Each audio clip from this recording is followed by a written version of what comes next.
Welcome back. You're watching Checkpoint. A worrying trend in the spike of COVID-19 infections, especially in the month of October. What is November likely to look like? And Dr. Githinji is with us here to just try and explain what's going on and what Kenya can do to contain this. Dr. Githinji, thank you for staying with us. Just before we went on a break, President Uhuru Kenyatta might rein in a story by Emmanuel To saying that we might have to consider some of the tough choices we made earlier. Is this the direction we should be taking as a country? Like lockdown? No, I don't think lockdown is called for.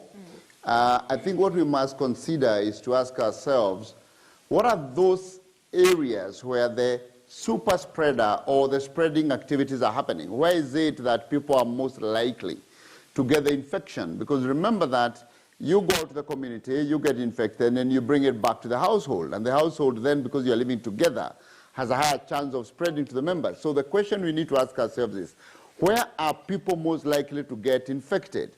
Then those are the areas we need to then walk back on.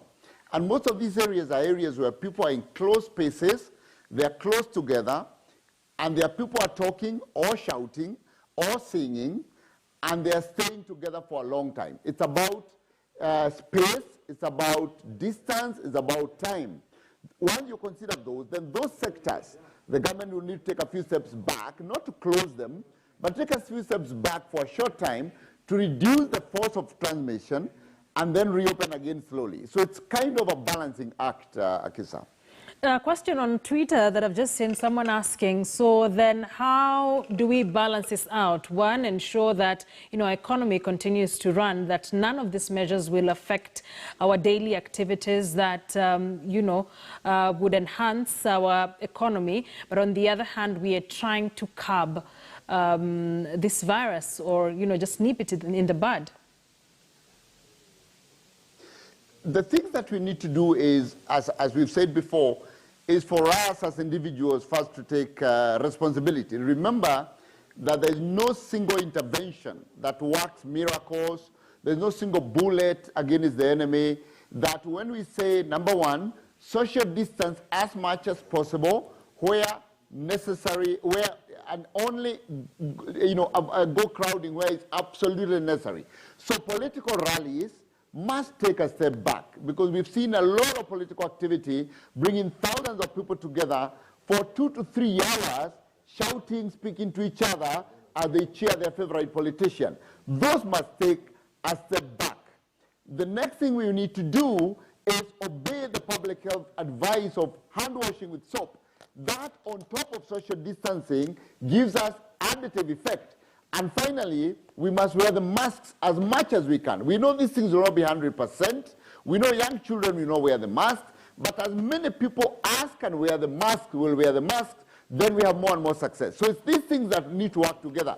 But we must take back on the areas where we don't really, that are not necessary. Political rallies are not necessary right now. And we are putting millions of people at risk by putting them together in the same place for a long time, and they are talking and shouting at each other.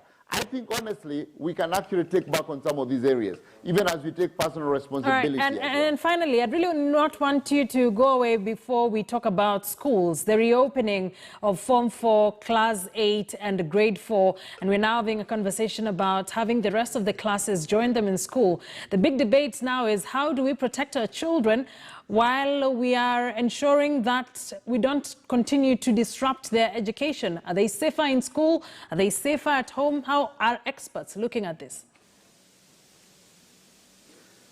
The simple answer is that children are safer in school. We know that school is necessary for their social development.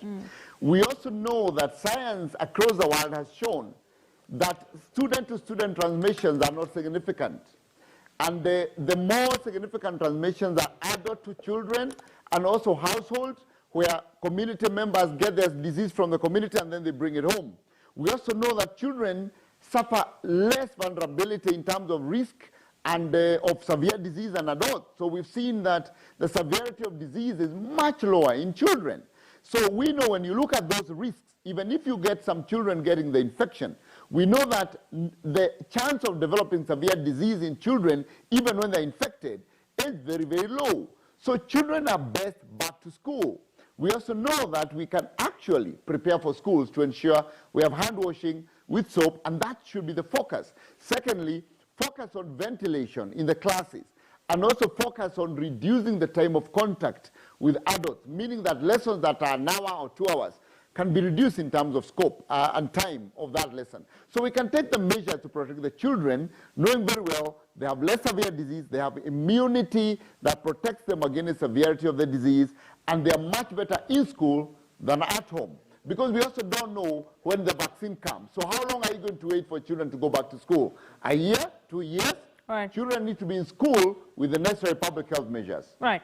And that 6th extraordinary meeting will be held on Wednesday. We'll be keeping an eye on that. Dr. Githinji, always a pleasure to have you here on Checkpoint. Dr. Githinji Gitahi is a global CEO. Amref Health Africa is just helping us break down what's happening now. And of course, saying lockdown will not be the best way to handle this, perhaps avoiding gatherings and whatnot, but still insisting that you should wear your mask, you should maintain social distance, you should observe the basic hygiene as advised by the ministry. Let's take another quick break. You're watching Checkpoint. We'll be back with more.